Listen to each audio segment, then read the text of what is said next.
And Allah Azza wa Jal said in the Quran as well, وَمَنْ أَعْرَضَ عَنْ ذِكْرِي فَإِنَّ لَهُ مَعِيشَةً ضَنْكًا. Whoever will turn away from me, my guidance, protection, he will live a depressed life. As you can see, that we haven't even gone into the surah properly, and just from the name there's so many profound lessons for us to learn from. And many people have this misconception that if I come into the deen, it's going to actually burden me, restrict me, I will no longer be a free person, free to enjoy the dunya. But what our blessed teacher Shaykh Ahmad Dabagh has shown us is that by coming onto this path is where we will truly become liberated. We will become free from the shackles on the chains of the dunya which have enslaved us. We have become enslaved by our nafs, enslaved by our desires for name and fame, money, and positions of power, or whatever we desire from the materialistic things of this dunya. So this is why I mention this, is in this center, this is exactly what we teach, is how to break those chains of enslavement from the dunya, how to detach ourselves from the dunya.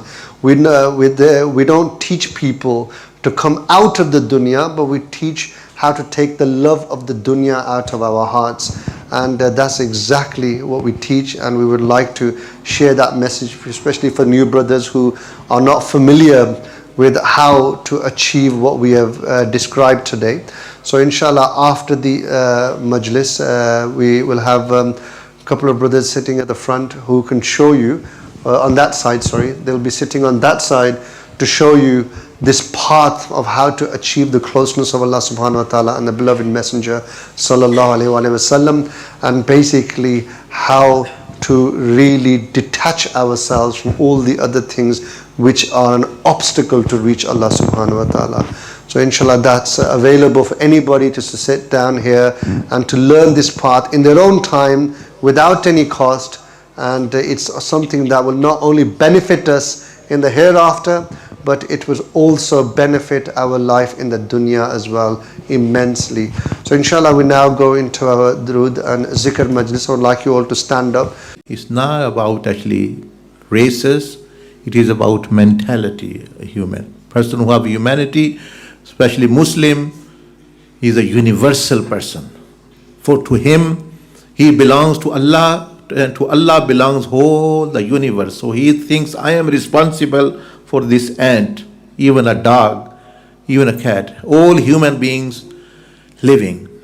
And what these people are doing, even the Muslims and the Sahaba are in the state of war would not do this.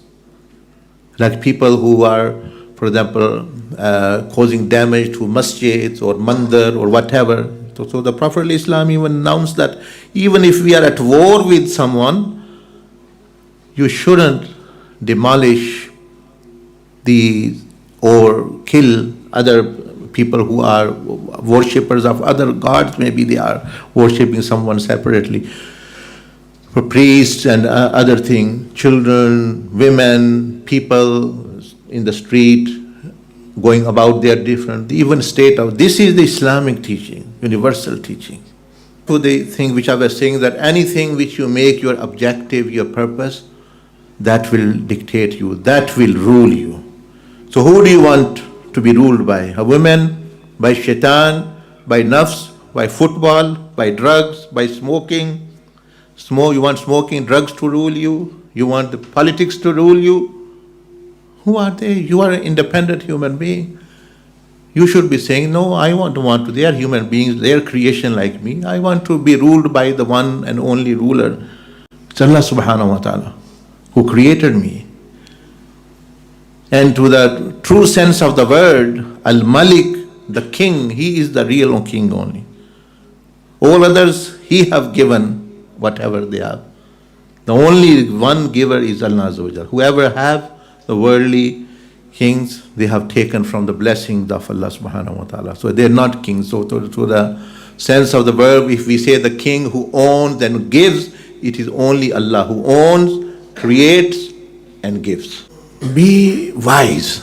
Who do you want to be controlled by? Who do you want to be ruled by? Say, no, I don't want to be slave.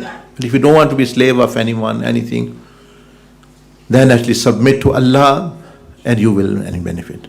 So coming back to the cave is, this dunya, this world is like a mountain, and a mountain top there is a cave, closeness of Allah. If you live there, if you reside there with Allah, you will be as though the world is under your feet. World is under your feet. It's not getting to your heart. The other scenario is, if you make the world your purpose, look here. It's as though you are not in the cave of the closeness of Allah, lovers of the world, seekers of dunya, people of materialistic gains only.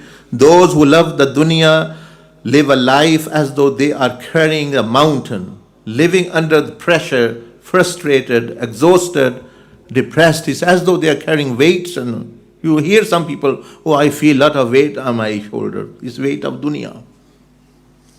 Oh, I feel depressed. Where is this depression coming from? Dunya is depressing you. Made that a purpose, now actually it is on top of you.